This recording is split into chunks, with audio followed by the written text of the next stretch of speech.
Bismillahirrahmanirrahim. Assalamualaikum warahmatullahi wabarakatuh. Alhamdulillahi rabbil alamin. Wassalatu wassalamu ala rasulillahil karim. Nabiyyina al-amin. Sayyidina Muhammadin wa ala alihi wa sahbihi ajma'in. Wa ba'd. Kita bersyukur pada Allah subhanahu wa ta'ala diberikan kesempatan kembali untuk mengaji sebagian dari tuntunan syariat din kita. Semoga semua ini dinilai, diridhoi oleh Allah subhanahu wa ta'ala sebagai amal saleh di antara yang terbaik menjadi bekal kita untuk kembali kepada Allah Subhanahu wa taala.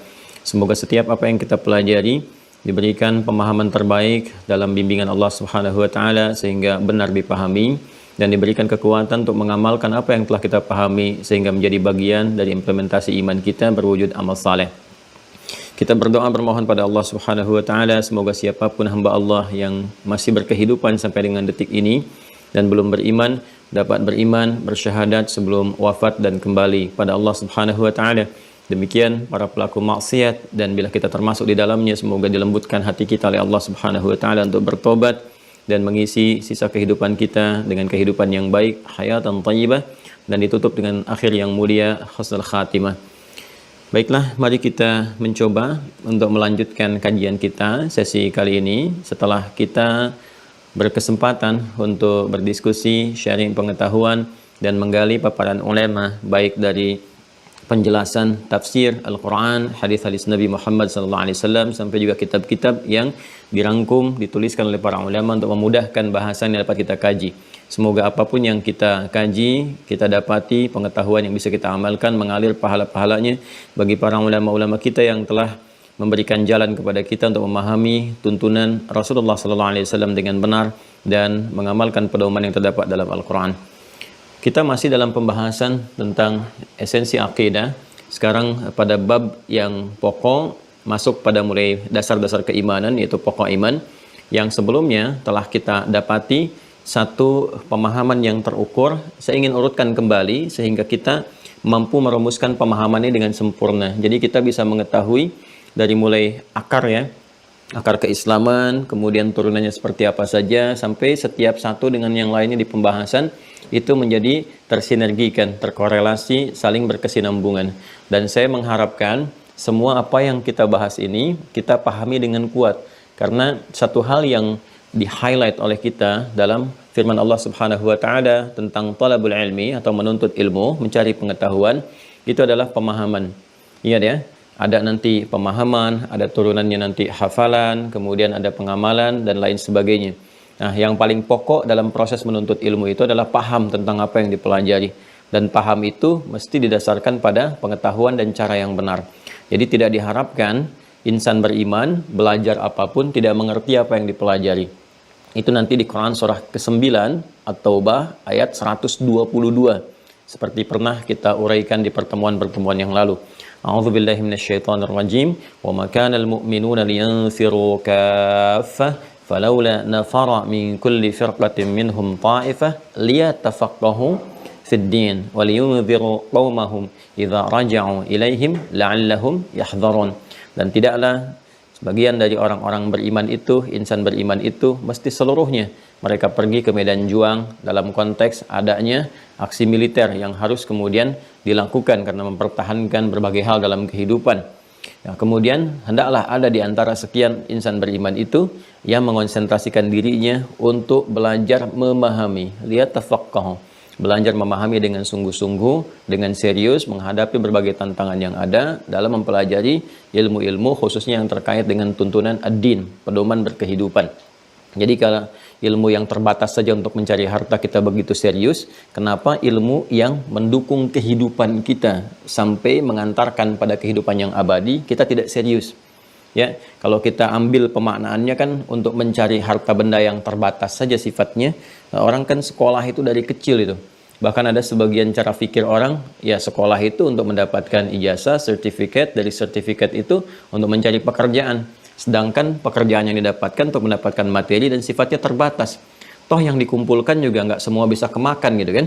Silahkan Anda dapat gaji misalnya 1 bulan, taruhlah misalnya 5 juta. Apakah seketika beli makanan langsung bisa habis? Kan tidak. Ada batasan-batasan yang bisa dikonsumsi.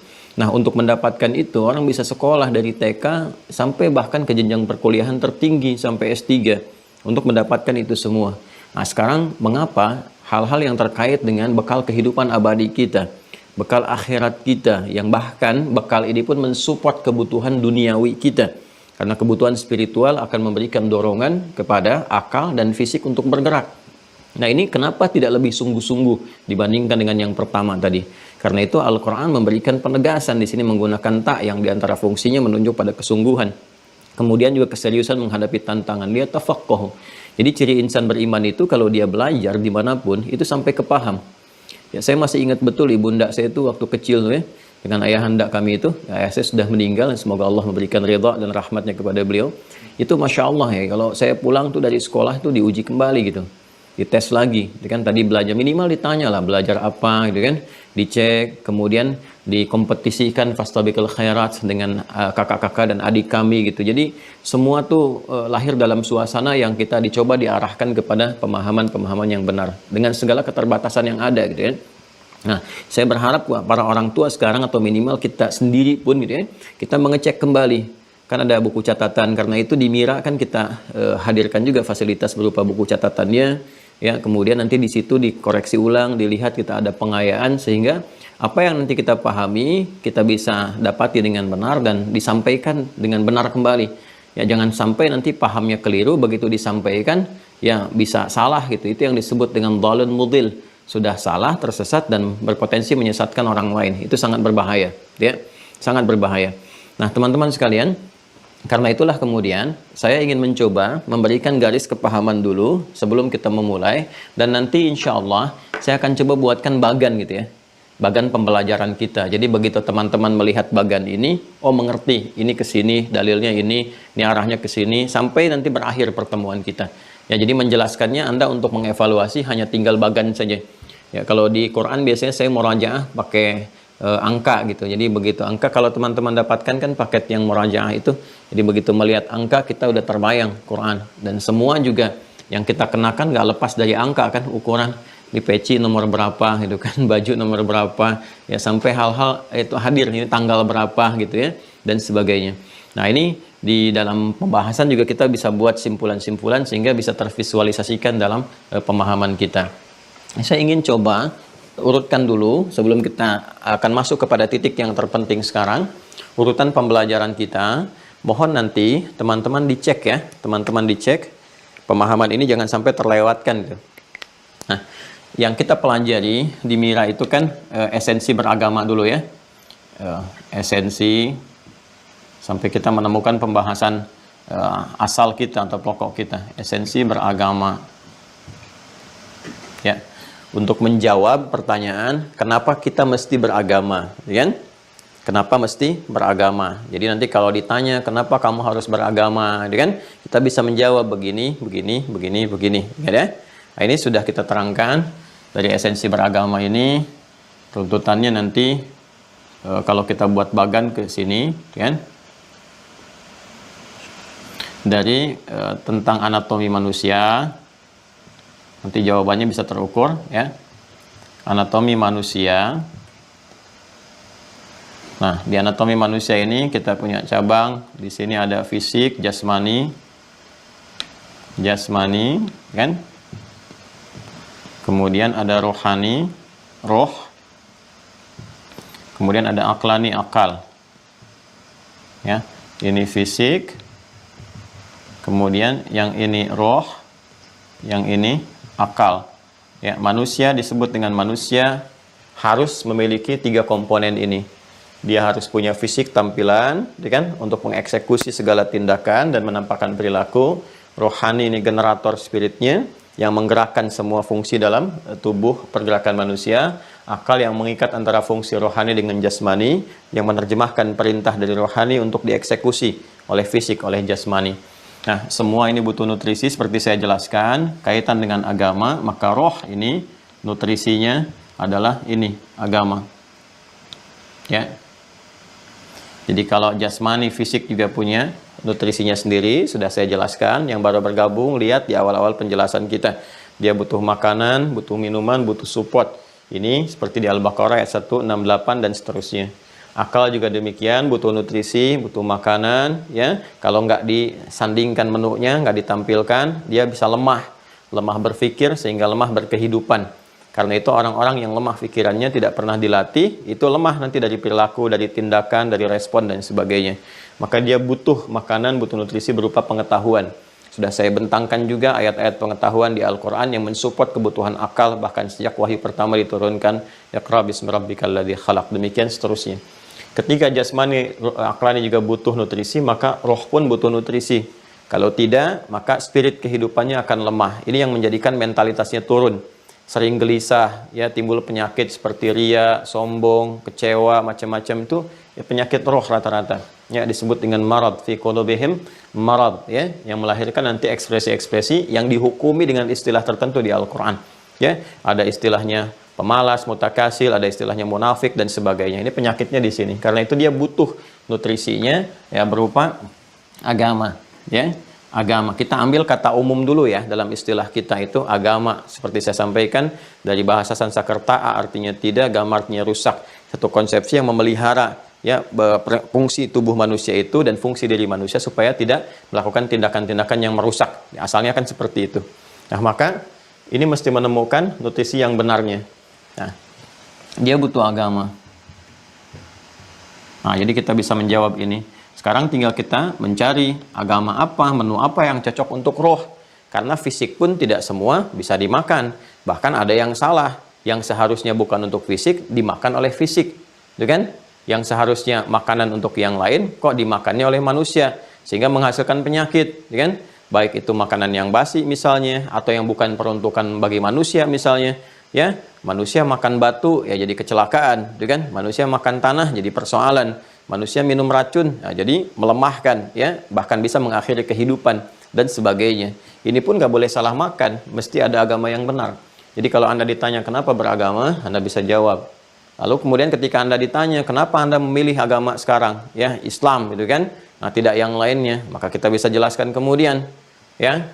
Nah, nanti tinggal kita mencari konsepsi keberagaman yang benar. Agama dalam Islam itu disebut dengan ad-din, ya kan? Nah, jadi ketika kita mencari, nah, kenapa Anda misalnya menetapkan agamanya memilihnya Islam? Ya, kita bisa jawab karena konsepsi keberagaman dalam Islam. Nah, ini konsepsi keberagamaan di dalam Islam itu begitu sempurna. Saya ulang, begitu sempurna. Ya, sempurna dalam 3 aspek utama, gitu kan? Untuk menetapkan konsepsi agama itu kan ukurannya ada 3 seperti yang telah kita jelaskan.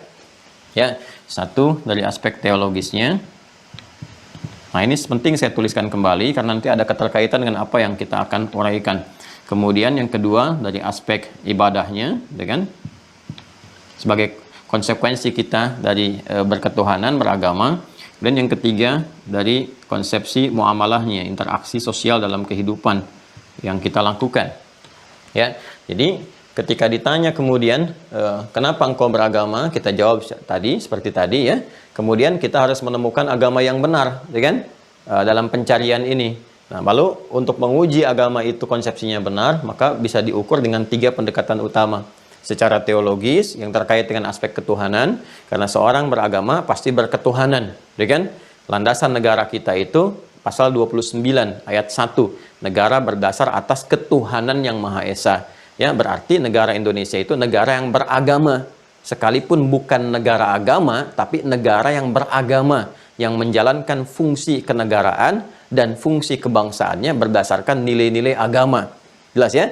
Ingat ya, beda antara negara agama dengan negara beragama. Ya, ingat dalam pasal 29 ayat 1 disebutkan negara berdasar atas ketuhanan yang Maha Esa. Jadi dasar berkehidupan berbangsa bernegara itu dengan berketuhanan, dengan beragama. Karena konsepsi pertama beragama itu adalah aspek teologis, berketuhanan. Ya. Bahkan dasarnya nanti di Pancasila kan yang pertama ketuhanan yang Maha Esa. Ya, jelas ya. Nah, jadi di sini teman-teman sekalian, karena itu setiap pelantikan pejabat disimpan dasar beragamanya ada. Kan ada Al-Quran kalau bagi yang muslim tuh sumpahnya. Ya, saya berjanji dengan nama Allah Subhanahu wa Ta'ala, kan? Bersumpah gitu. Nah, itu kan berketuhanan menjalankannya. Silahkan cek di kop-kop pejabat, bahkan ke presiden itu, ya, itu di atasnya dituliskan sebelum dimulai keputusan Kepres dan sebagainya dengan rahmat Tuhan yang Maha Esa. Artinya apa? Fungsi kenegaraan, fungsi kebangsaan itu disopat dengan nilai-nilai keagamaan. Jelas ya? Nah, makanya kalau ada paham-paham yang bertentangan dengan agama atau menjauhkan kehidupan beragama dari kehidupan bernegara, ingin dipisahkan, itu sebetulnya bertentangan dengan undang-undang. Kalau kita sadar memahami itu bertentangan dengan undang-undang. Ya, jadi paham-paham sekuler, liberal, itu kan, pluralisme itu sebenarnya nggak boleh ada dari hukum kebangsaan kita, tata negara kita. Kalau kita ingin lebih dalam kajinya, eksplorasi lebih dalam, ya. Nah, sekarang kita kembali ke sini. Jadi untuk menguji satu konsepsi agama benar, satu aspek teologisnya, aspek ketuhanannya. Karena pasti beragama itu berketuhanan. Bagaimana kita bisa beragama kalau nggak ada Tuhannya, nyembah siapa, gitu kan? Nah, maka dari sini teman-teman sekalian, ini mesti benar. Di dalam Islam, seperti pernah saya jelaskan sebelumnya, ya, ini bisa diuji. Ya, kemudian di luar Islam pun itu punya aspek teologisnya, ada Tuhannya dan sebagainya. Nah, kemudian ibadah di dalam agama kan harus ada pembuktian. Setelah menetapkan Tuhan, ada konsekuensinya, ya. Kita menetapkan Tuhannya misalnya A, kita tetapkan dalam Islam Allah Subhanahu wa taala. Pasti konsekuensi menuhankan itu kita mesti menyembahnya. Karena itu mesti ada aturan ibadah, bagaimana cara beribadah kepada Tuhan itu, ya. Dampak dari menuhankan ini, kita beribadah, pasti ada implementasi dalam kehidupan sosial. Dampak kepada kehidupan kita secara sosial apa dari ibadah itu? Kalau nggak ada dampaknya, untuk apa kemudian kita beragama kalau nggak ada pengaruh dalam kehidupan sosial kita? Ya, mesti ada turunan antara penyembahan kepada Tuhan dalam konsep ibadah, kemudian pengaruhnya kepada kehidupan kita. Memberikan apa sih fungsi ibadah itu dalam kehidupan kita? Kalau nggak ada fungsinya, kenapa kita mesti beribadah? Kenapa mesti beragama? Kan?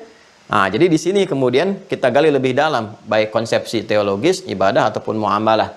Ya, nah, dalam semua tiga aspek ini secara keseluruhan, yang paling memenuhi secara sempurna, terstruktur, terukur, ya, komprehensif dan holistik, menyeluruh semua ajarannya itu ditemukan dalam Islam. Ya, Islam. Setelah kita gali, dan itu dipersilahkan untuk diuji, ya. Dipersilahkan untuk diuji turunan-turunannya. Konsep teologisnya jelas, seperti pernah saya uraikan. Silahkan cek di pertemuan pertama kita, ya. Sangat jujur, sangat terbuka, dikomparasikan, bahkan kemudian pede dikatakan innani anallahu la ilaha illa ana fa'budni wa aqimis salata li dzikri. Sungguh hanya akulah satu-satunya Tuhan, Allah Subhanahu wa taala. Akulah Tuhan yang layak dipertuhankan, enggak ada Tuhan selain aku. Maka buktikan dengan menyembahku, ibadah, wa aqimis salata li dzikri, dan fungsi ibadah itu diterapkan dalam kehidupan. Contohnya menunaikan salat. Apa fungsi salat? Tanha 'anil fahsya'i wal munkar. Tanha 'anil fahsya'i wal munkar dibawa ke muamalah. Ya, ini baru satu ayat gitu. Ya, kita turunkan ke sini. Jadi teologisnya jelas. Ya, kemudian aspek ibadahnya terukur, nggak ada di muka bumi ini tuntunan yang menuntun kita beribadah dari bangun tidur sampai dengan tidur lagi. Ya, yang dengan itu dijelaskan. Kalau kamu mengerjakan ini, doanya seperti ini bimbingannya seperti ini. Apa yang didapatkan dari situ? Dari situ kalau kamu kerjakan, nih dampak ke dunianya akan seperti ini. Lalu dicatatkan pahala saat kamu meninggal, pulang ke akhiratnya akan seperti ini. Ya. Bahkan diatur sedemikian rupa polanya, seperti sholat misalnya, secara ritual, dijelaskan dari awal sampai akhir. Mulai memilih air yang berkualitas seperti ini, cara menggunakannya seperti ini. Sebelumnya menghadap ke arah kiblat, kiblatnya seperti ini. Kalau kita nggak mengetahui kiblat, ngadepnya ke sini. Ya, kemudian setelah itu dibimbing dari awal mula sholat, dari mulai takbir sampai dengan salam, gerakannya khusus, sempurna bacaannya, ya kan? Nggak bisa ditiru oleh manapun. Kemudian ada dampaknya dalam kehidupan, dijelaskan makna takbir tuh begini, mengangkat tangan tuh artinya seperti ini, dampaknya ke kehidupan seperti ini, terbawa semuanya. Ya, di aspek muamalah juga demikian. Menata diri seperti ini, bergaul dengan orang tua ayatnya ada, bergaul dengan anak-anak ayatnya ada, bergaul dengan tetangga tuntunannya ada, bergaul dalam pekerjaan tuntunannya ada, bahkan urusan ke toilet pun itu diatur juga. Ya, dari mulai kehamilan ada tuntunannya, setelah melahirkan memberikan ASI ada tuntunannya, mau berpendidikan ada tuntunannya, bergaul mencari pasangan ada tuntunannya, kehidupan rumah tangga ada tuntunannya, sampai kita pun diatur ini yang dikerjakan, ini yang nggak boleh dikerjakan, nggak boleh menipu, nggak boleh menghina, nggak boleh bikin hoax, nggak boleh mencela, ini yang dilakukan begini, semua sempurna, sampai mau meninggal pun diberikan tuntunannya. Kalau kamu ingin meninggal tenang, begini nih. Kalau kamu mengerjakan ini resikonya. Di alam kubur nanti kalau setelah meninggal tuh akan terjadi seperti ini gitu. Itu coba silahkan bandingkan. Anda nggak akan temukan yang seperti itu. Sempurna sekali. Sempurna. Ya, dan semua yang dikerjakan dapat balasan. Karena itu Islam dinamakan oleh Allah dengan ad-din yang sempurna. Turun Quran surah ke-3 Ali Imran ayat ke-19. Inna dina indallahil Islam.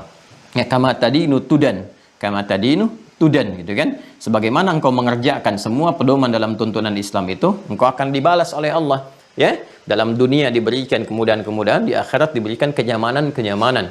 Dan din juga, akar kata juga diambil dari kata dana. Ya, dana yadnu dunuwan, sesuatu yang dekat, sesuatu juga yang rendah. Ya, dekat itu artinya apa? Kalau kita kerjakan semua konsepsi ini, maka akan mendekatkan kita kepada Tuhan, kepada Allah Subhanahu wa taala. Yang dengan kedekatan itu kita akan diberikan satu tempat yang terhormat dan dijaga dari segala hal yang merendahkan kehidupan kita. Jelas ya? Dan kaitannya juga dengan dunia, seakar juga. Adin nanti konsepsinya juga diterapkan dalam kehidupan dunia, sesuatu yang dekat, sesuatu yang cepat. Dan apa yang kita kerjakan di dunia ini berlangsung dengan cepat. Kayaknya baru kemarin kan kita ketemu, sekarang udah ketemu lagi. Kayaknya baru kemarin kita mulai, ternyata sudah pertemuan yang ke-6 gitu kan. Nah, ini sesuatu yang semua terkonsepsi dengan sempurna di dalam Islam.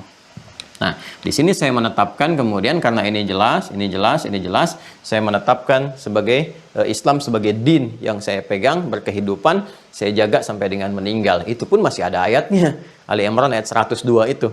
Kan? Ya ayyuhalladzina amanu, hai orang-orang yang telah yakin, kan? Ittaqullaha haqqa tuqatih, tingkatkan ibadahmu, tingkatkan kebaikan-kebaikanmu, tingkatkan kemuliaanmu. Takwa itu simbol kebaikan, gambaran kemuliaan. Dan itu ada nanti perangkatnya, begini cara mengerjakan sehingga disebut takwa, begini cara melakukan sehingga disebut takwa.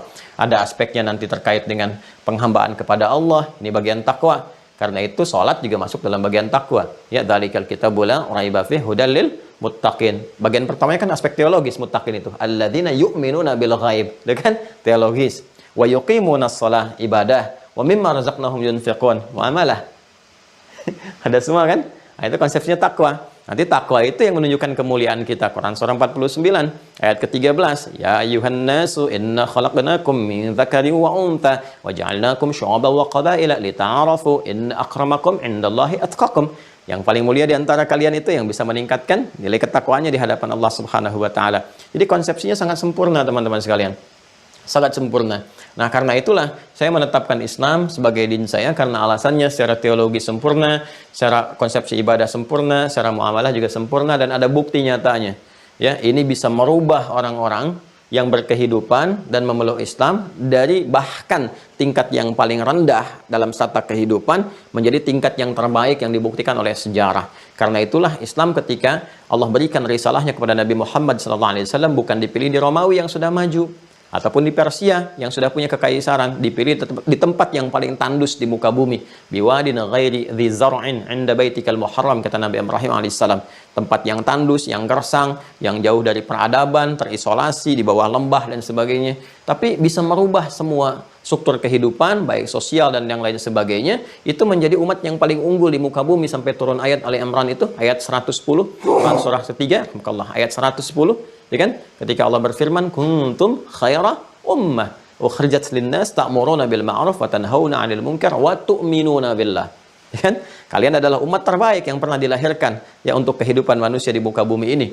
Ya kan? Yang paling menarik apa? Engkau saking baiknya selalu berkomitmen mengerjakan yang mulia, ya, mencegah dari yang buruk-buruk. Ya, kalau kita terbiasa menata diri, mengerjakan yang baik, meninggalkan yang buruk itu biasa. Tapi bisa mengajak orang lain berbuat baik dan mengajak orang lain meninggalkan yang buruk. Apa dasar mengerjakan itu semua? Wa tu'minuna billah. Ya, karena keyakinan engkau dengan Allah Subhanahu wa taala. Jadi ternyata keislaman itu membuat kita lebih baik. Keislaman menghadirkan sifat berkemajuan. Keislaman menghadirkan peradaban dalam kehidupan. Jadi kalau sampai sekarang berislam itu belum baik, ya, kemudian belum bergerak kepada pengetahuan, belum tampil dengan baik, dengan elegan, dengan maksimal, artinya kita perlu meningkatkan lagi untuk mempelajari nilai-nilai keislaman kita. Untuk mencapai semua itu, teman-teman sekalian, maka ini butuh pokok peningkatan dari keislaman kita yang nanti digambarkan dua komponen utama, lewat dua komponen utama. Perpaduannya ya adalah satu, ya kan? Iman, nah, kemudian plus amal. Ya, ingat ini ya, yang pernah saya terangkan. Iman sebagai dasar teologisnya, amal sebagai konsekuensi dari aspek teologis ini. Implementasinya berupa amalan. Nah, ini sudah saya jelaskan juga, silahkan nanti dicek. Iman, keyakinan tanpa ragu. Jadi kalau berislam itu, nggak boleh ada keraguan sedikit pun. La raiba fi, apalagi menuduh. Makanya nanti kalau ada orang mengaku agamanya Islam, orang yang Muslim, tapi meragukan tuntunan agamanya sendiri. ya, meragukan pedoman-pedoman yang ada pada dinnya sendiri, itu dipertanyakan keislamannya, kan? Dipertanyakan keislamannya. Jadi konsepsi dasarnya Islam iman plus amal. Lalu digambarkan dalam syahadat. Ya, dalam syahadatain. Nah, ain-ain itu artinya dua yang pernah saya sampaikan, kan? Syahadatain, imannya asyhadu alla ilaha illallah, aspek teologisnya, kemudian amalnya asyhadu anna muhammadar rasulullah. Ya, kita meyakini sepenuhnya, berkomitmen menuhankan Allah, menepikan yang lainnya, berkomitmen untuk menyembahnya, cara menyembahnya lewat tuntunan yang dibawa oleh Nabi Muhammad SAW, Rasulullah yang diutus oleh Allah. Cara kita menyembah Allah, cara kita mengimplementasikan iman kita melalui perilaku disebut dengan amalan, pekerjaan, ya, maka diutus Rasul. Siapa namanya? Muhammad SAW. Ya, dengan nama-nama sifat Muhammad, Ahmad, Al-Mahi, Al-Kafi, dan sebagainya, gitu kan? Nah, maka di sini teman-teman sekalian dipadukan dari dua syahadat ini menunjuk kepada pengakuan imaniyah, ya, kemudian pembuktian amaliyah. Pengakuan imaniyah yakin tanpa ragu yang tadi saya terangkan, amaliyahnya itu adalah praktek dalam membuktikan keimanan kita. Nah, ini untuk beriman kita harus ikat dalam diri kita dengan kuat, ya, dengan kuat supaya tidak goyah. Ikatan ini yang disebut dengan akidah. Seperti pernah saya terangkan, silahkan cek kembali. Ya, kemudian amal ini jalan kita untuk bisa membuktikan akidah kita, menguatkan ikatan, membuktikan keimanan kita kepada Allah sekaligus menguatkan ikatan kita. Jalan konsepsinya yang menguatkan sesuatu disebut dengan syariat. Saya telah jelaskan ini panjang lebar, teman-teman bisa urutkan kembali. Ya, jadi nama lain dari iman itu akidah, nama lain dari amal itu syariat. Ya, jadi kalau ada istilah syariat Islam, artinya amalan-amalan, jalan-jalan yang menunjukkan kita untuk beribadah kepada Allah Subhanahu wa taala, sekaligus di dalamnya terkandung bimbingan-bimbingan untuk menguatkan simpul-simpul keyakinan kita. Karena itu ada istilah apa? Syariat Islam. Isinya apa? Ya ini, ibadah. Itu kan? Nah, salat itu syariat Islam, kan? Kemudian apalagi puasa syariat Islam, zakat syariat Islam, haji syariat Islam, ya kan? Berbuat baik syariat Islam, menepati janji syariat Islam. Jadi kalau ada orang anti syariat Islam dan dia mengaku muslim, dipertanyakan keislamannya. Ya, pasti ada persoalan dalam dirinya. Ya, saya tidak meyakini kewajiban dalam syariat Islam. Dipertanyakan keislamannya, itu kan? Boleh jadi kurang pengetahuan. Ya, tapi yang jadi persoalan sudah kurang pengetahuan, mengajak orang lain untuk kurang pengetahuan juga, ini bermasalah. Ya, ini jadi persoalan. Nah, kita fokus lagi ke sini ya. Jadi ini konsepsinya. Ada akidah, ini adalah gambaran dari iman, refleksinya. Kemudian ada syariat juga, ini senafas dengan amal. Nah, ini ya teman-teman sekalian.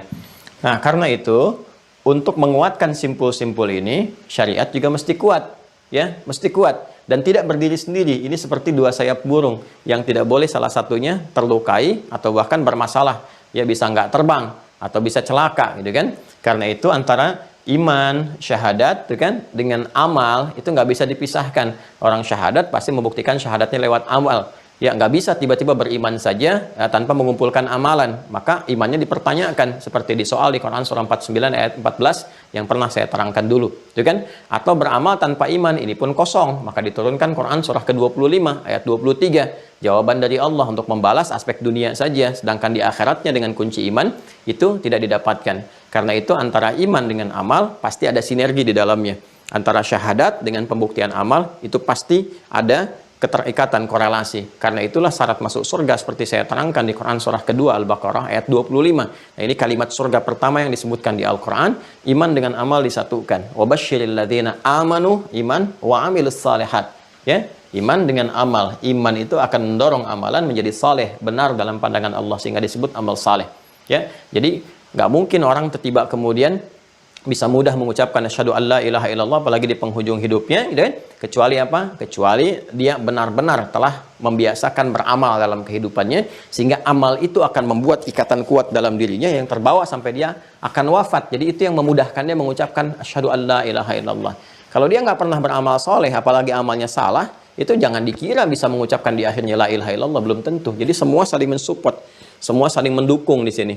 Jadi yang dimaksudkan dalam hadis, misalnya di Abu Daud nomor hadis 3116, 3116 dari Muadz bin Jabal radhiyallahu taala anhu, ketika beliau menyampaikan sabda Nabi sallallahu alaihi wasallam, "Man kana akhiru kalamihi la ilaha illallah dakhalal jannah." Siapa yang kalimat akhir hidupnya itu la ilaha illallah, maka dia terjamin surga, gitu kan?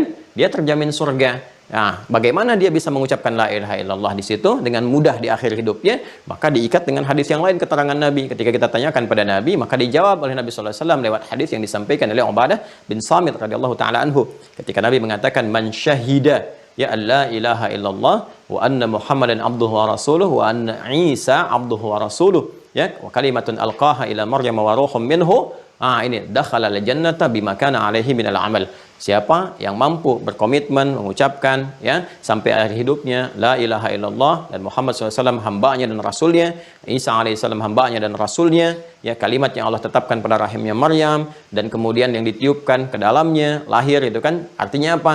Sama nabi-nabi yang lain, kita meyakini ada nabi-nabi sebelum Nabi Muhammad SAW dan Nabi Muhammad penutup dengan syariat yang sangat sempurna, digambarkan demikian kan.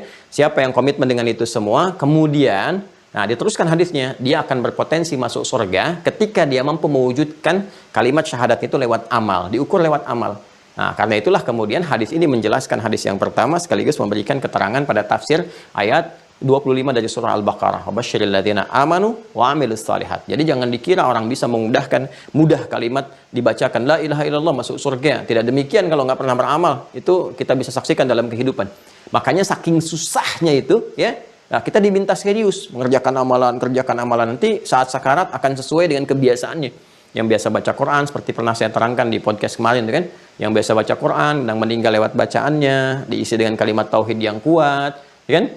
Ada yang kemudian biasanya sholat, meninggal dalam sujudnya dengan kalimat tauhid yang kuat. Itu sampai Imam Abu Daud kan memasukkan di kitabnya bab talqin. Ya, di kitab yang ke-15, Kitabul Janaiz, bab yang ke-20, babun fit talqin. Jadi, saking tidak mudahnya mengucapkan kalimat ini, bahkan saudara-saudara yang lain pun, yang muslim diminta untuk membantu saudaranya mengucapkan itu. Artinya nggak mudah.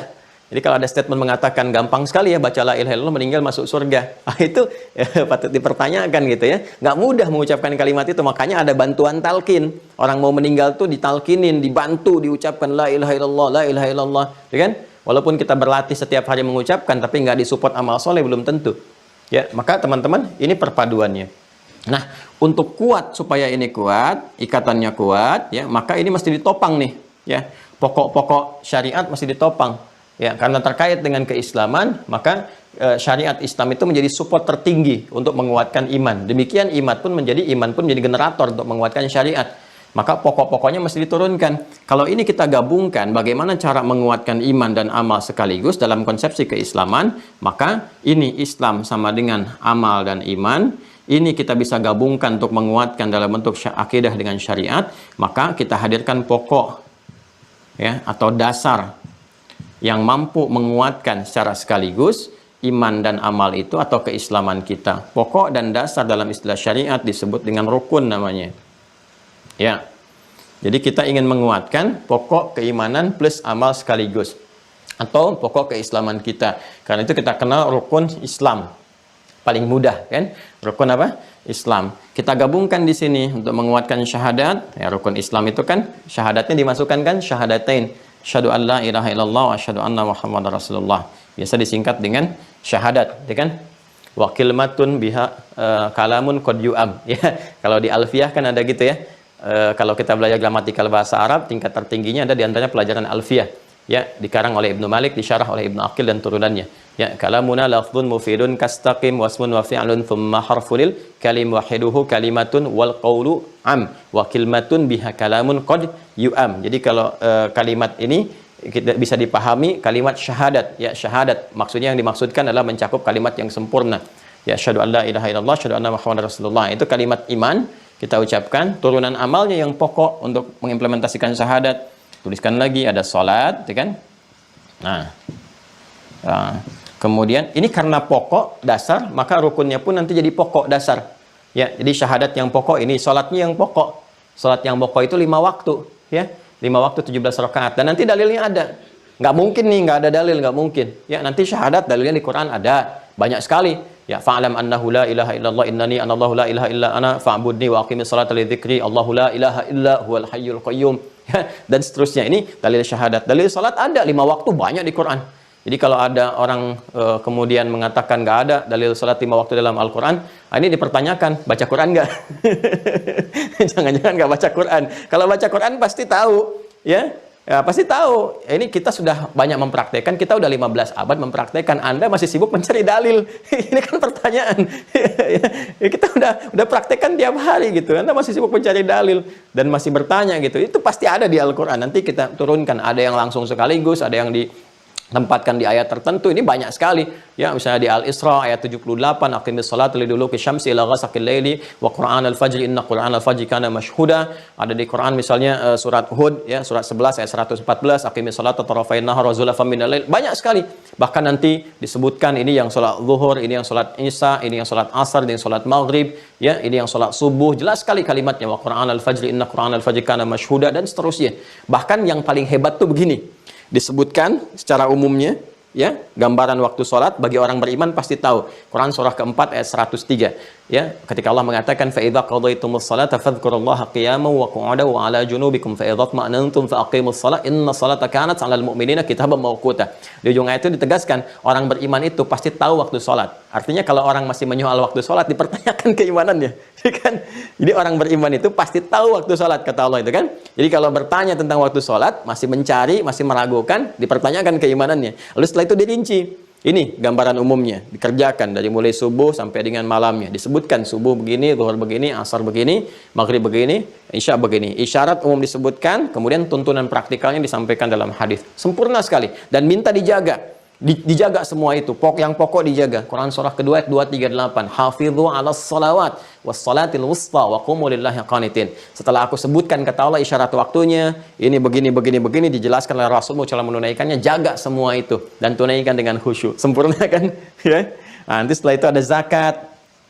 Zakat juga dijelaskan oleh Allah, dalilnya pasti ada. Ya pasti ada, dari mulai cara mengambilnya, khudz min amwalihim shadaqah, disalurkan kepada siapa, innamas shadaqatul lil fuqara wal masakin dan seterusnya, ya, bahkan turunannya menjadi infak sampai ke pahalanya disebutkan.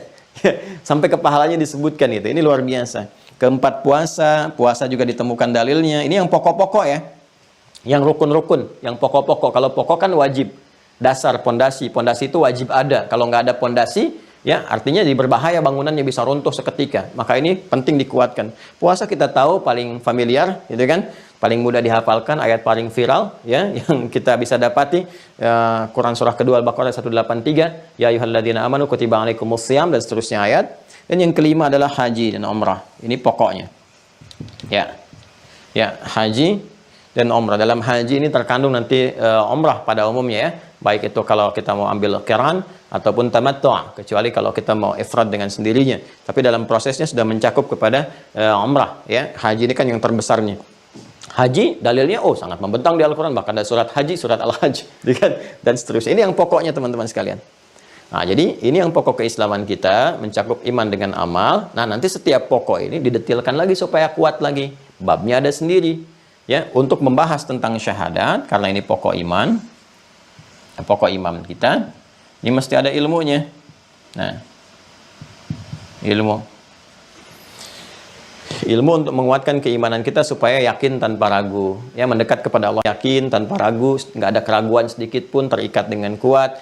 Karena ini sering dilekatkan dengan nama ini akidah, supaya ilmu ini bisa mengikat keyakinan kita dalam jiwa ya dengan kuat, kemudian dibawa sampai dengan wafat seperti Quran surah ketiga ayat 102.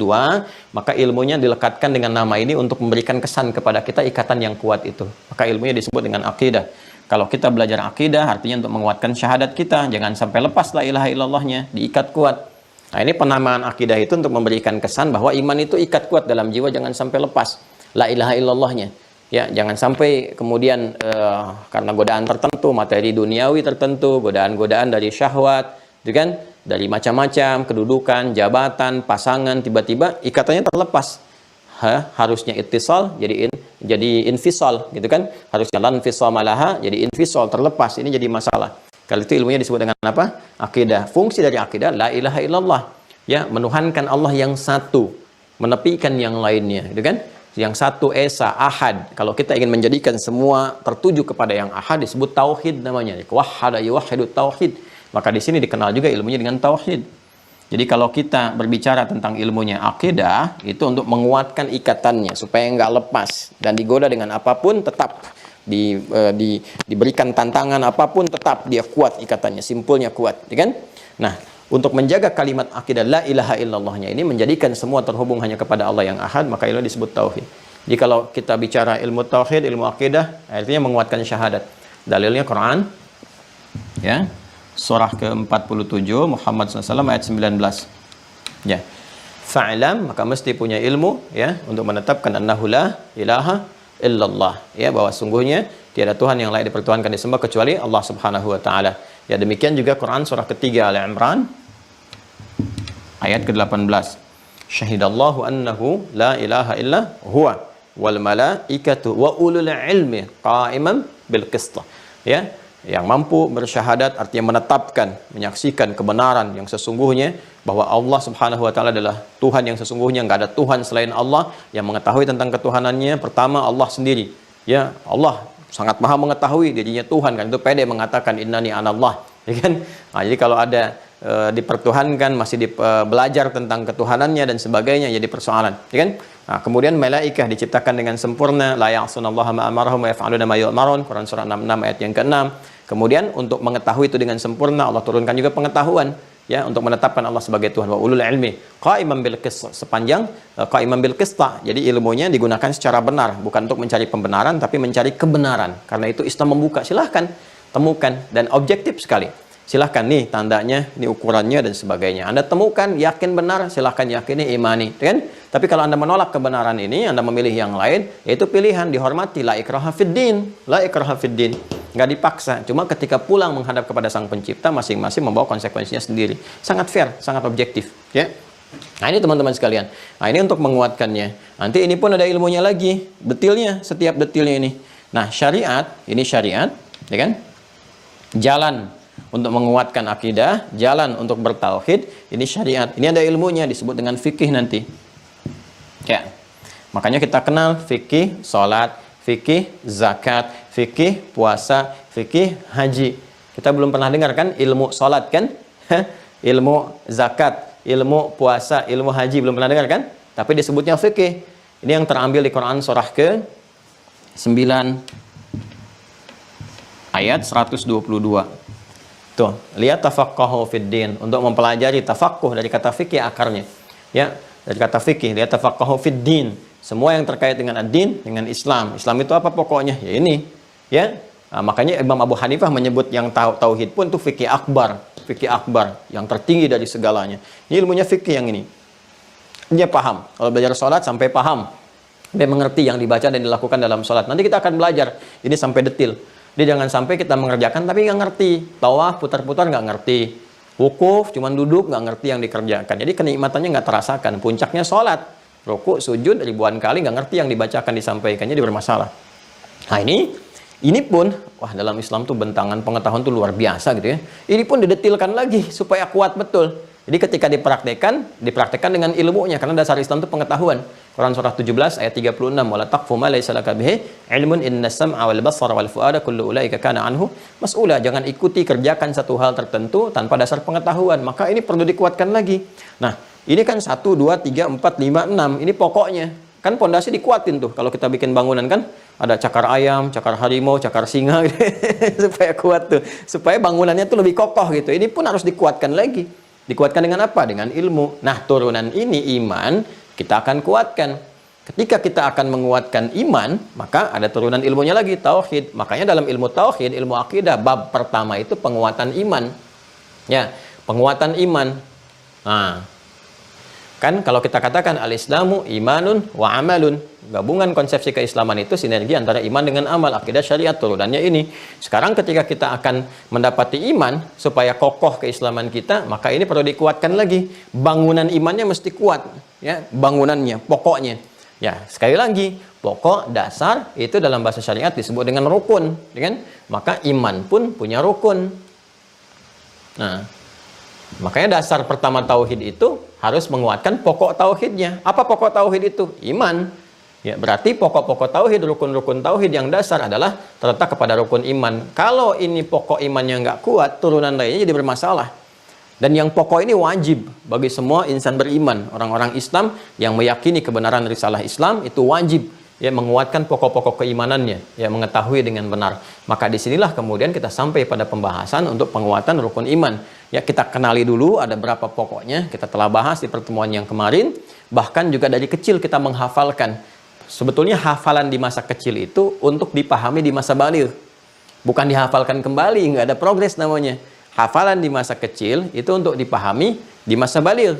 Ya, jadi dari kecil kita menghafalkan rukun iman ada 6, rukun Islam ada 5. Guru saya dulu namanya Pak Lilit Sulaiman di pesantren. Ya, walaupun kita nggak bertemu, ya, tapi beliau sempat mengajar dan sempat juga ke Bali, ya. Kemudian kembali ke pesantren sempat bertemu, itu menarik tuh. Jadi jarinya beliau yang satu, jemarinya 5, satu lagi ada 6. Jadi kalau ngajar rukun Islam ada 5, rukun iman ada 6 katanya. Kalau kita kan 5-5 gitu. Beliau dapat anugerah dari Allah itu yang satu tangannya jemarinya 6. Jadi rukun Islam ada 5, rukun iman ada 6 katanya. Langsung begini itu Masya Allah. Ya, jadi teman-teman, yang ini ada 6 ya, yang seperti sering dihafalkan oleh anak-anak kecil. Ya, sering dihafalkan oleh anak-anak kecil, dipahami hafalan itu orang-orang dewasa, ya, dipahami oleh orang-orang dewasa. Iman kepada Allah, kan?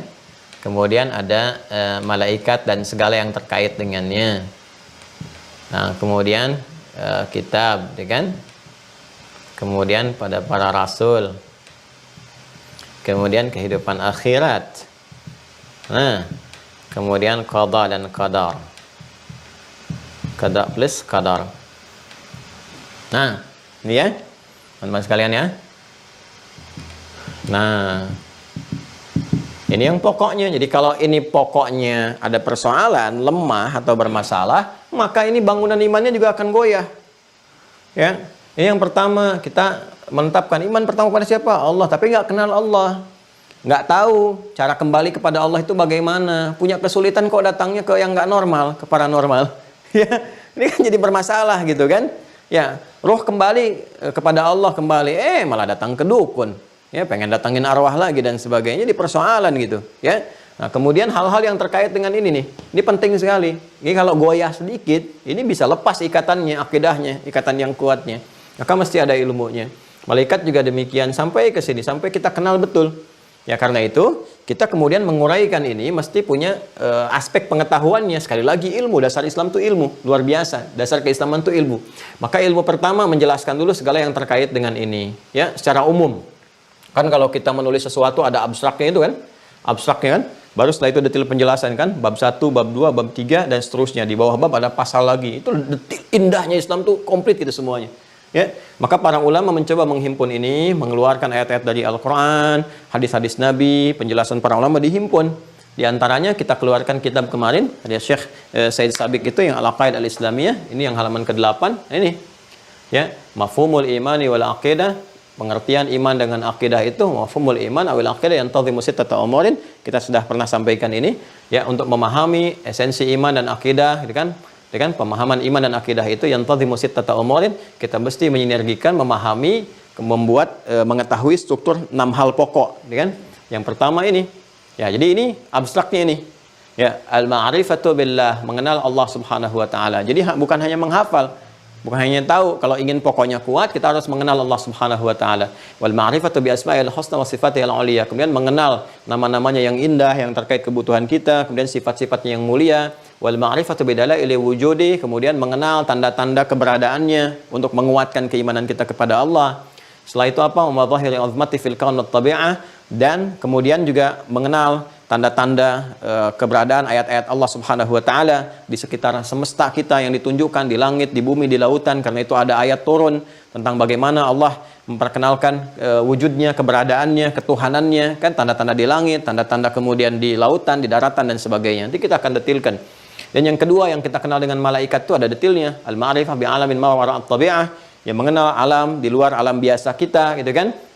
Awil alam ghairil manzur, atau alam yang tak nampak dalam pandangan kita, wa ma fihi min quwwal khairi allati tatamatsalu fil malaikah, kan? Dari dorongan-dorongan kebaikan misalnya yang tak nampak sekitaran kita seperti malaikat, ya kan, kita cuma hafalnya kan malaikat, ya, iman kedua kepada malaikat. Padahal ada sesuatu yang lain juga yang harus kita pahami.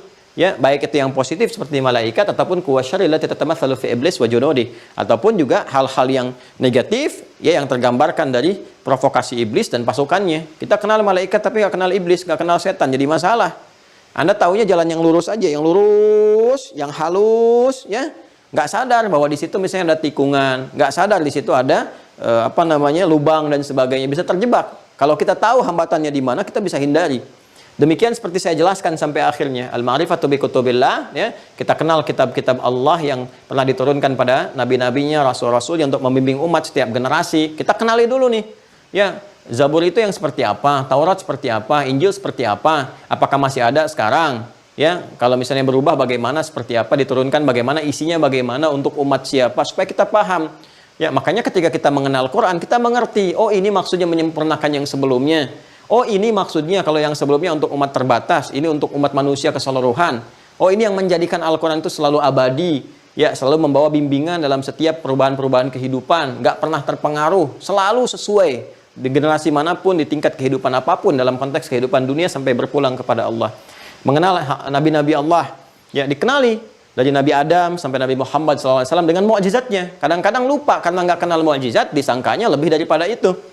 Ya harus kenal kita. Ya misalnya mukjizat Nabi Adam itu apa untuk kenabiannya gitu kan, sampai ke Nabi Nuh, sampai ke Nabi Musa. Tahunya kan kita sepintas-sepintas parsial, ya. Ya contoh begini misalnya, Nabi Musa kita kenal dengan tongkatnya, tongkat yang kalau dipukulkan keluar air gitu kan, Al-Baqarah 60. Tongkat pukulkan ke lautan terbelah dan seterusnya gitu kan. Nah itu ada mukjizat yang dilekatkan lewat tongkat, ada lewat tangan yang kalau dikeluarkan bercahaya, kalau kemudian dikeluarkan begini keluar air. Ada itu untuk menguatkan kerasulan supaya orang yakin.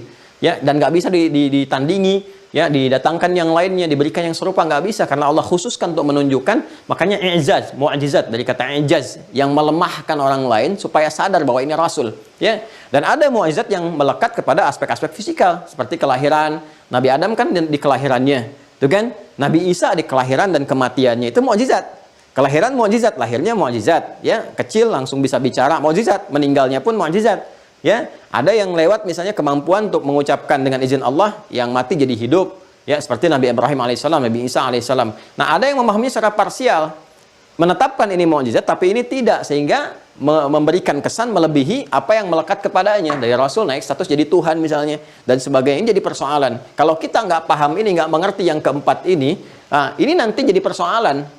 Ya, alih-alih kita menetapkan Allah sebagai Tuhan, nanti para nabi bisa dikultuskan. Naik status jadi Tuhan, ini bahaya, kan? Ini bahaya. Makanya kita belajar tentang kenabian itu mengerti, sekaligus mengetahui tanda-tanda nabi, supaya kalau ada yang ngaku nabi kita tahu, wah ini udahlah gitu, ini pasti bukan. Ini babnya sendiri nih. Makanya Al-Bukhari menempatkan di bab pertama, ya kitab pertama dari 97 pembahasan, kitab Bad'ul Wahyi.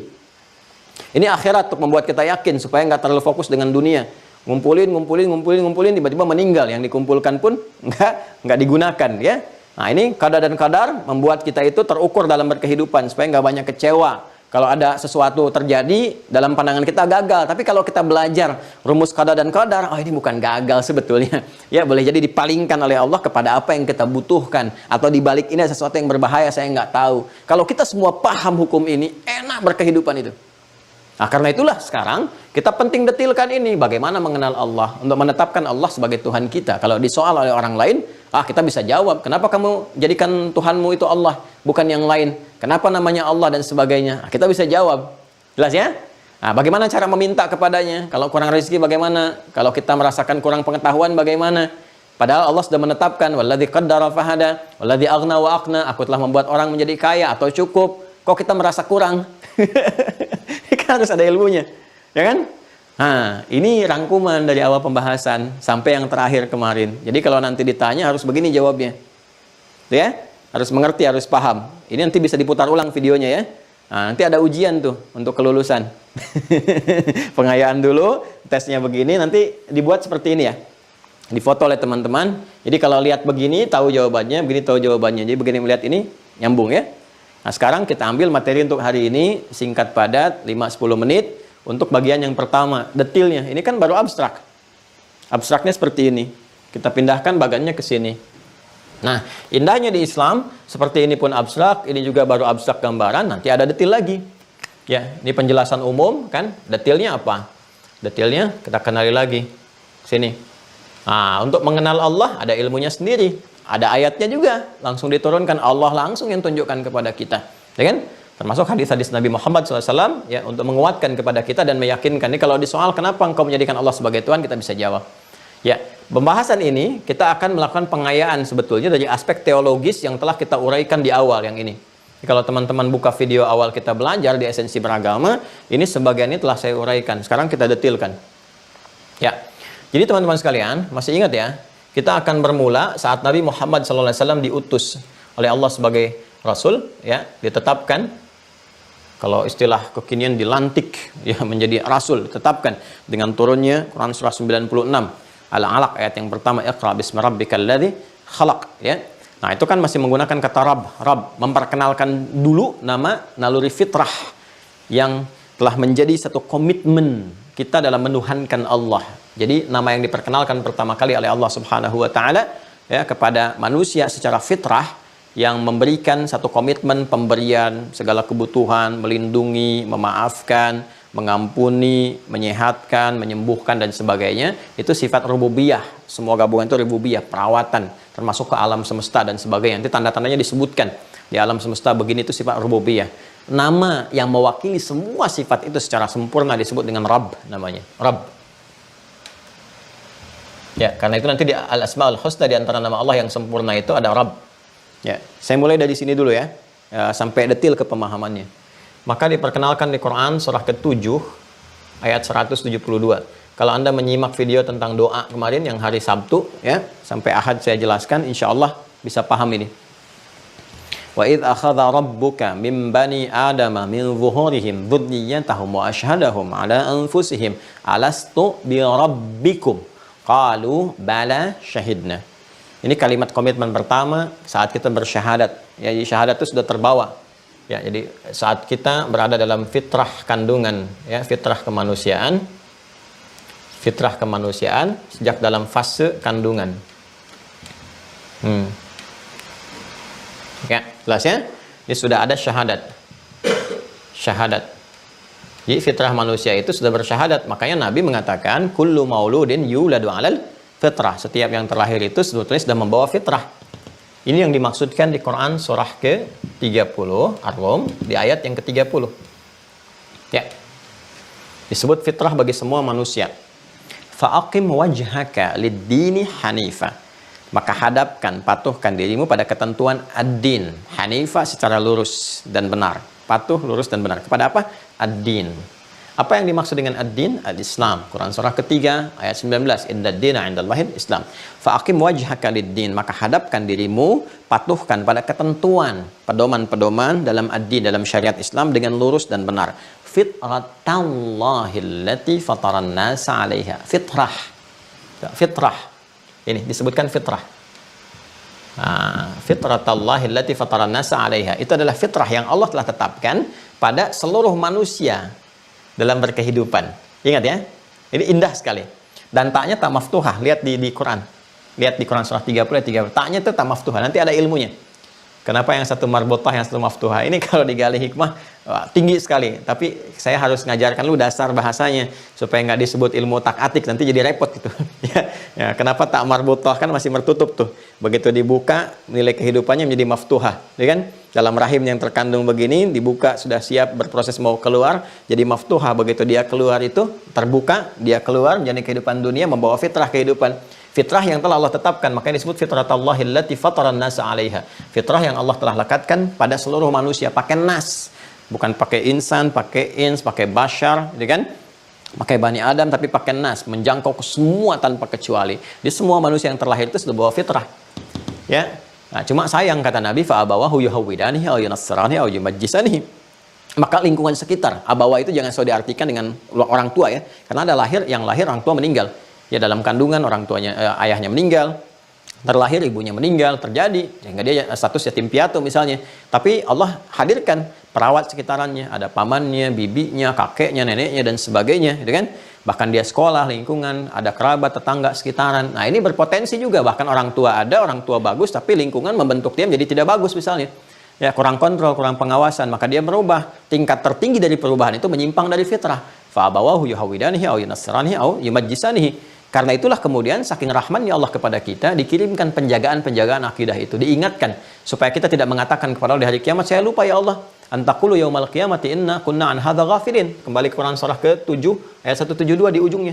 Ya, supaya kamu nggak katakan saat pulang kepadaku nanti, aku lupa ya Allah. Kan kalau sudah lupa suka nggak ingat. Dasar manusia. Al yauma nakhtimu ala ala apa?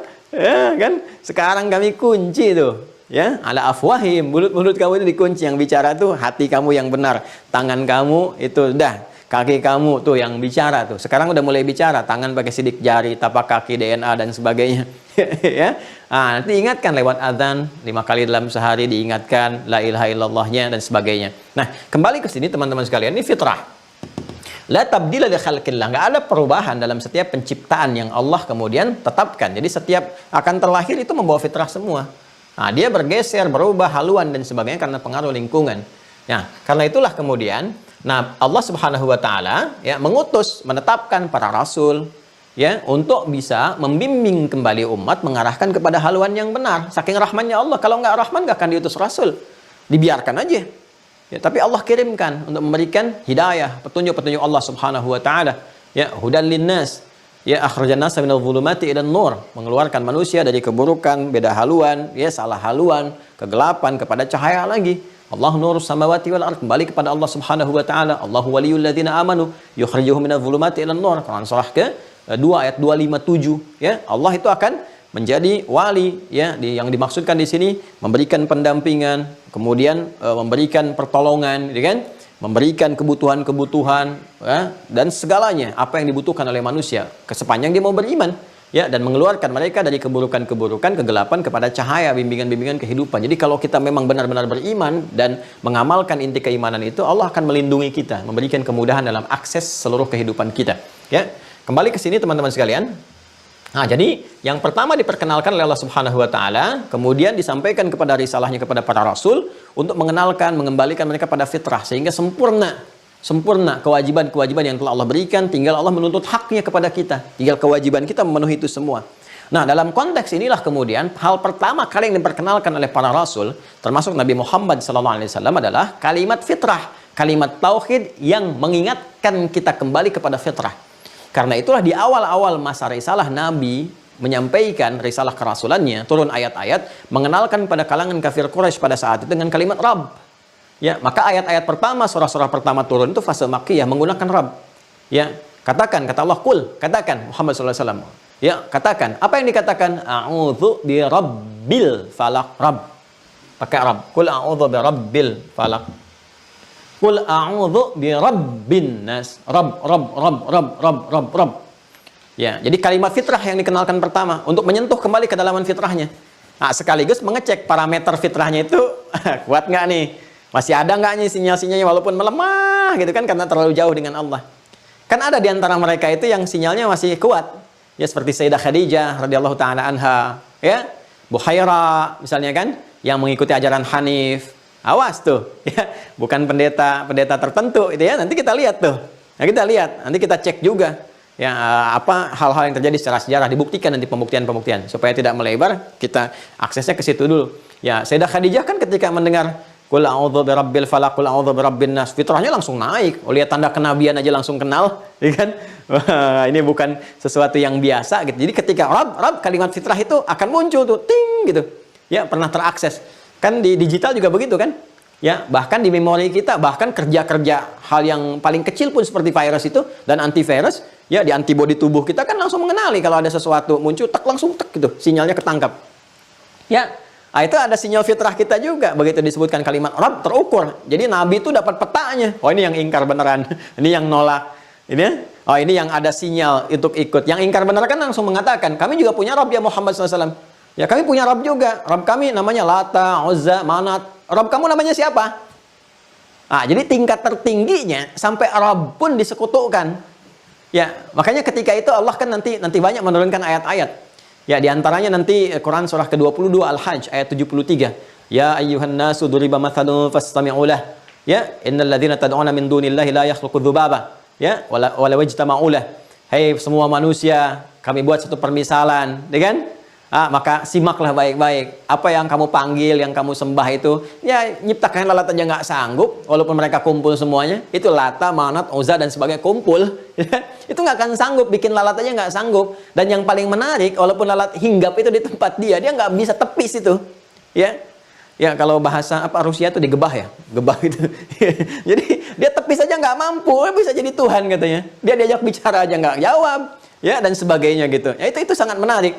Tapi mereka kekeh, saking kekehnya mereka bertanya kan terus. Nah di sini tahapan itu untuk memetakan nih, mapping keimanan. Oh ini yang pengingkarannya kuat, ya Abu Jahal dan abu-abu yang lainnya gitu kan dan sebagainya. Oh ini yang apa namanya pengingkarannya itu levelnya syak. Yang satu raib, yang satu syak. Oh ini yang kuat iman sinyal sehingga bisa diseleksi. Makanya muncul 40 terbaik, ya 40 terbaik. Ini as-sabiqun al-awwalun. Orang-orang pertama masuk Islam itu kan yang sinyalnya masih kuat-kuat tuh. Ya, di situ ada Abu Bakar As-Siddiq radhiyallahu taala anhu, Ali bin Abi Thalib, ya nanti bergabung kemudian yang lainnya Umar bin Khattab, Utsman bin Affan dan seterusnya. Kemudian ada Sayyidah Khadijah dan seterusnya. 40 pertama yang terbaik. Yang terbaik ini nanti akan dikuatkan di bawah. Nah, ketika banyak bertanya, Rabb kamu namanya siapa? Kami juga punya Rabb dan sebagainya. Lalu setelah itu, setelah teridentifikasi semuanya, disampaikanlah ya nama yang mencakup keseluruhan dengan segala kemuliaannya, yang menggetarkan, yang kalau dibacakan dengan kalimat iman, orang yang menghunuskan pedang sampai jatuh pedangnya hanya disebutkan dengan nama ini saja, ya digunakan dalam sumpah dan sebagainya. Makanya jangan sembarangan menyebut nama ini. Kalau kita bacakan pada iman, wah itu orang-orang yang akan menzalimi, mencelakai, yang macam-macam itu bisa gemetaran tuh, ya yang saat dibacakan dengan benar itu bisa bergetar, ya apa namanya perangkat-perangkat kehidupan dan sebagainya. Ya itu kalau benar-benar kita ucapkan, maka Allah perintahkan semua sifat-sifat yang melekat pada yang mereka namakan Rabb dan sebagainya, Allah tepikan semuanya. Yang dipertuhankan hancur dengan nama ini, semua hancur. Ya sesuatu yang ditepikan, dihabiskan, dihilangkan, dikikis habis sampai muncul yang murninya saja. Muncul yang murninya saja. Ya itu kata kerjanya, verbnya disebut dengan akhlas. Akhlasa. Ya. Ini asalnya dari kata khalasa, ya ditambah hamzah di depannya dari kata khalasa, ya khalasa. Nah ditambah awalan hamzah, ini dari kata khalasa. Khalasa itu bening, suci, murni tanpa campuran. Bening, suci, murni tanpa campuran. Ya. Kalau melekat ke dalamnya punya identitas baik, bersih seperti water misalnya kan, air bersih, bening. Ya, bukan air putih ya, kalau putih itu air susu. Air bening, ya. Air bening, water, gitu kan? Water itu bening, bersih, suci, itu disebut dengan ma'ul khalis. Ya, yang bening. Nah, ma'ul khalis. Ya, khalisun sa'iran lisyaribin, bersih, nggak ada campurannya, bersih. Ya, kalau susu murni pun itu bisa disebut dengan khalis juga, ya. Ya, kadang disebut dengan halib. Kalau laban itu sudah diekstrak, bercampur. Ya, kalau halib itu baru diperas, gitu kan? Kalau nggak bersifatnya, nggak bercampur dengan kotoran dan darah disebut khalis. Ya, atau air minum yang menyegarkan, khalisa. Ya, bersih, suci, murni dan sebagainya. Ya, Mama, wajahmu begitu khalis. Siapa itu khalis? Aku kan Aisyah. Tidak, bersih, suci, murni, tanpa jerawat, tidak campuran. Nah, itu khalis itu suci, bersih, murni. Nah, kalau kita ingin menepikan segala yang mencampuri, ada air misalnya bercampur, ada pasirnya atau ada apa kan, kalau kita menggali, ngebor itu kan keluar air, masih ada pasir, kita ingin bersihkan supaya pasirnya terkikis, hilang, semua bersih. Nah, itu tambahkan di ilmu saraf itu nanti, ya di gramatikal bahasa Arab, ilmu saraf, ya ada nahwa, ada saraf, ada balaghah, ada arud nanti. Di ilmu saraf tambahkan hamzah di depannya. Nih, hamzah. Ini diantara fungsinya diantaranya lil izalah. Izalah untuk menepikan, menggelincirkan, menghilangkan satu hal yang melekat pada sesuatu. Ya, tambah hamzah. Cara gampangnya harakat di huruf pertama pindahkan ke sini. Ya, ini kan fathah nih ya. Fathah ini pindahkan ke sini. A. Karena ini sudah pindah, maka ini mati sukun. Maka dibaca akhlasa. Akhlasa itu menepikan, menghilangkan segala yang tidak terkait dengannya. Ya, dihilangkan, dibeningkan, dimurnikan. Akhlas. Kalau sudah bening, sudah murni, sudah bersih, keadaan sifatnya disebut dengan ikhlas. Akhlasa yukhlisu ikhlasan. Ikhlas.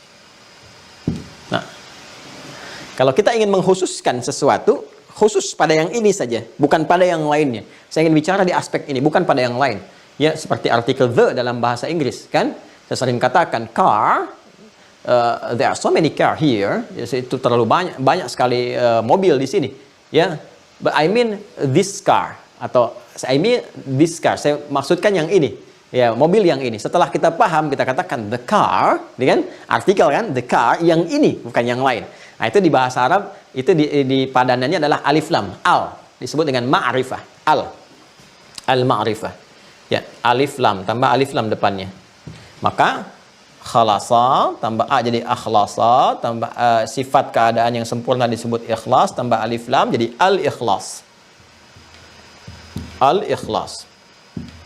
Oh, sudah kalau sudah begini.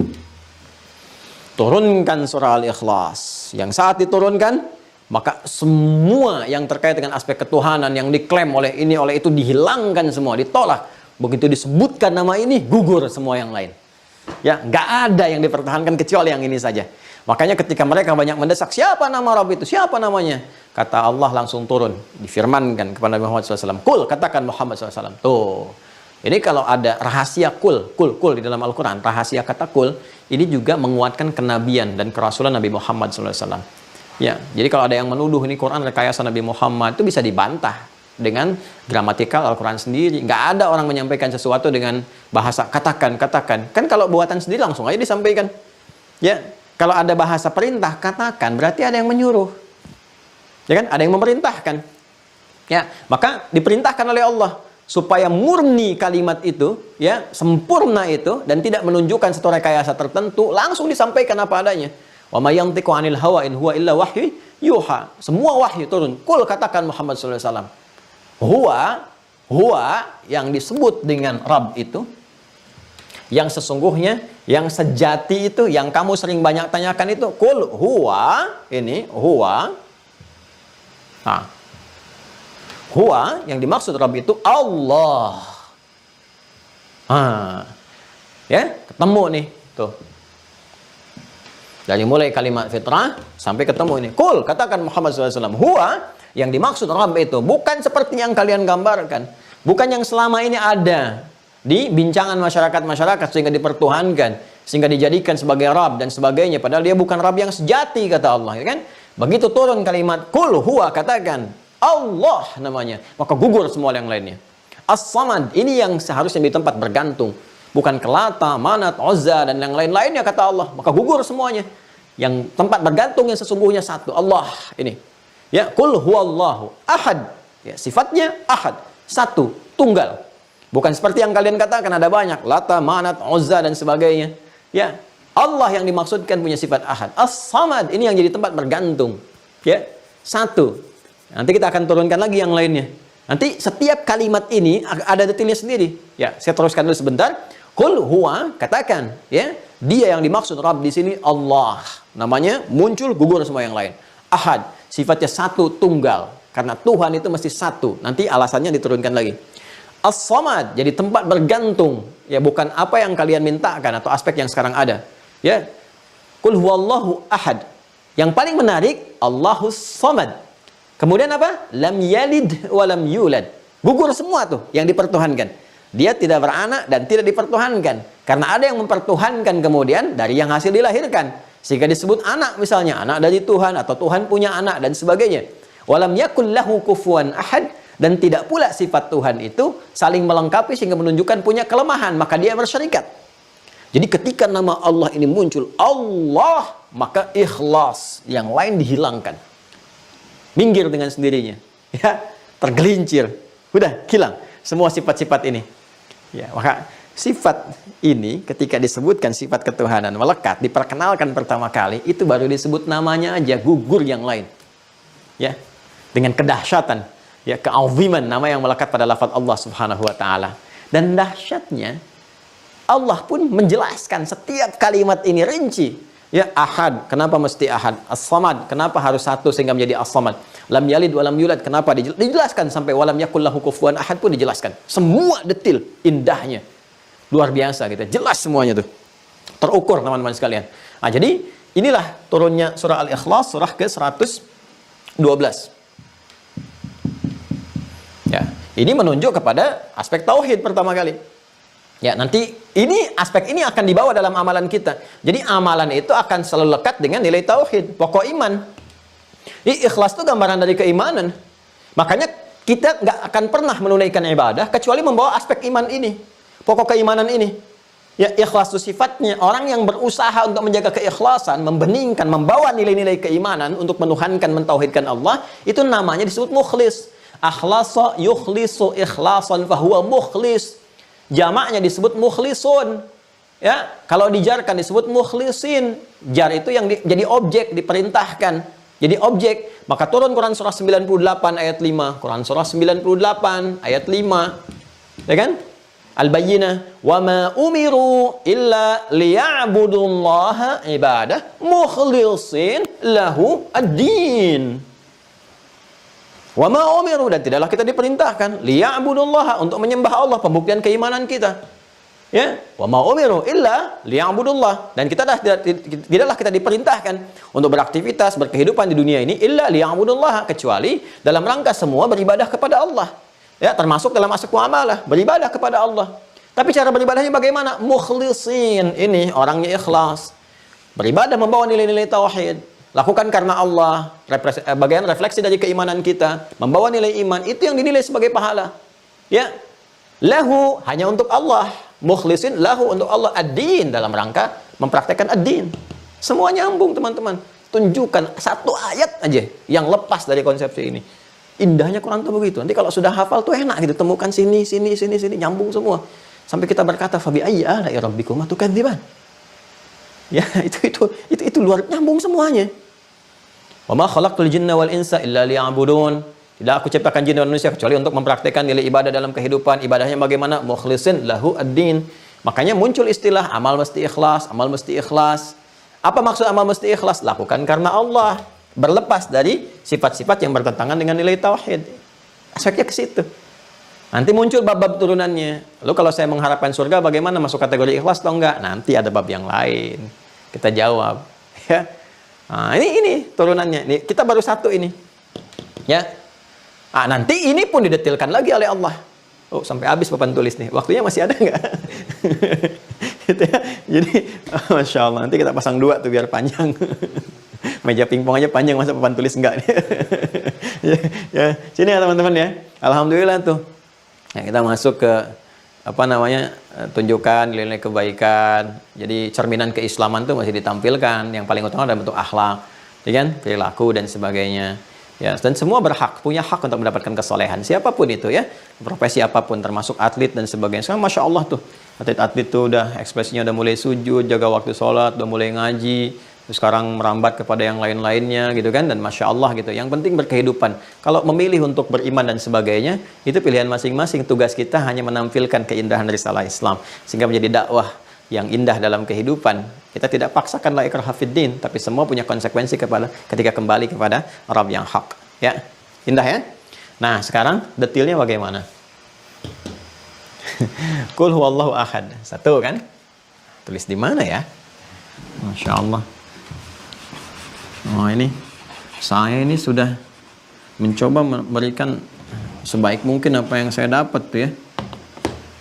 Nyampaikan sendiri, bantu rekam sendiri, nulis sendiri, ngapus sendiri, Zoom kita fasilitasi sendiri, nulis sampai lengkap begini. Kalau sampai dengan demikian belum Anda yakin juga, coba tunjukkan kepada saya dengan cara apa lagi saya mesti menerangkan.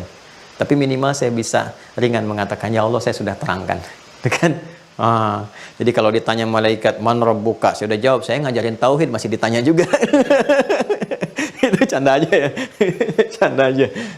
Kalau ditanya man rabbuka, saya udah belajar tauhid. Tapi itu akan ringan ketika kita beramal dengan baik. Nih, qul huwa Allahu ahad. Ya, satu.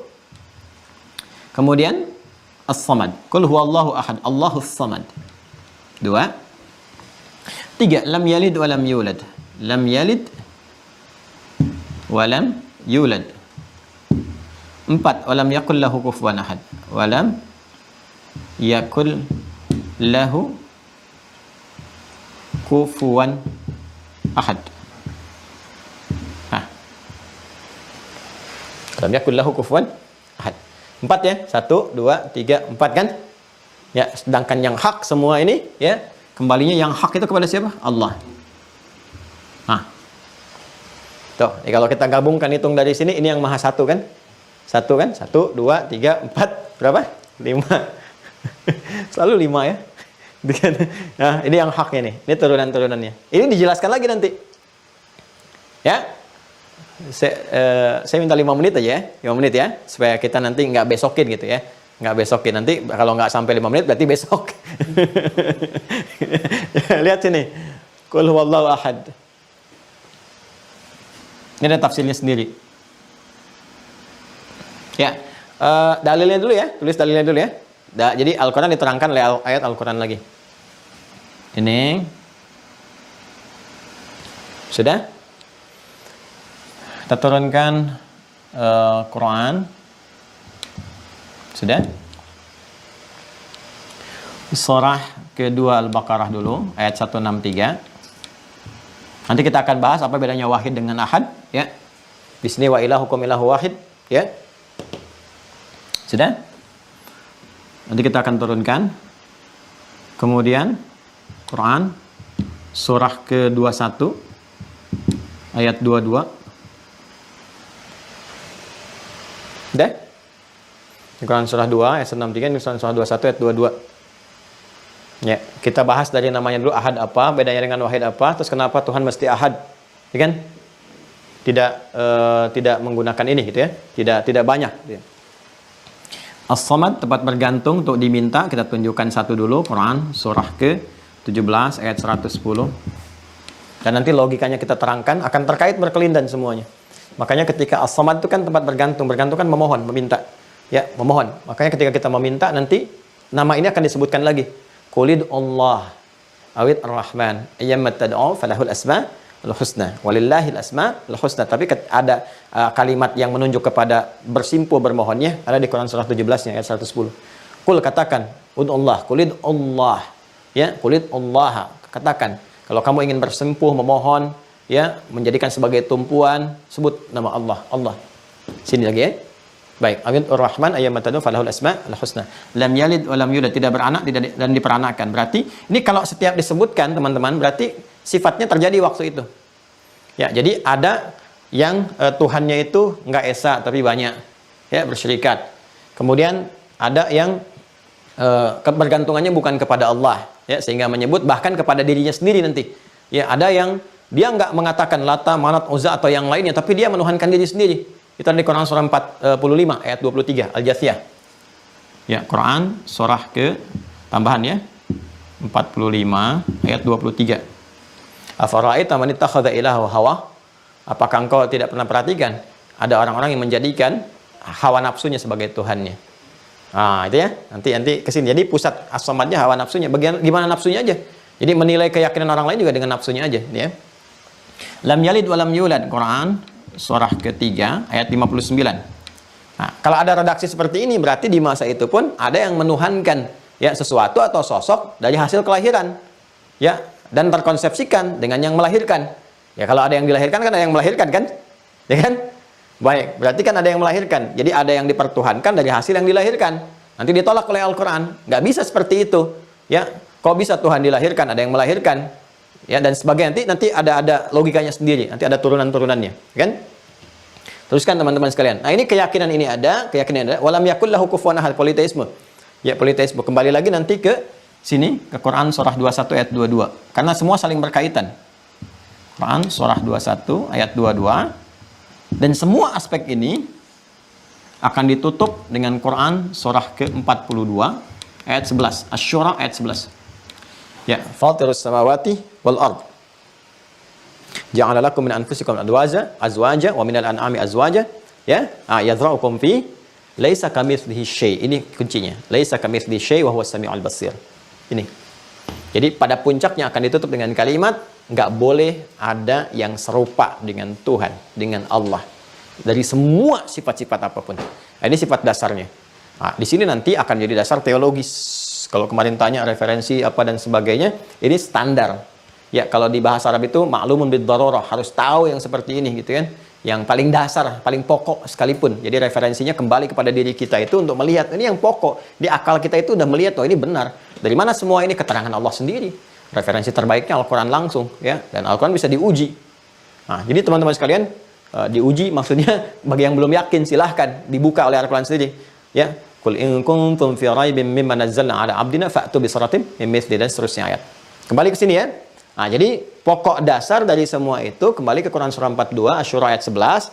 Ya, ini dasar yang paling pertama. Jadi kalau kita ingin menetapkan Allah sebagai Tuhan, mengenal Allah nih. Ya kan kita ingin mengenal Allah sehingga menetapkan kebenaran Allah sebagai Tuhan. Dasar yang pertama apa? Maka Allah membangun logika yang logis sekali.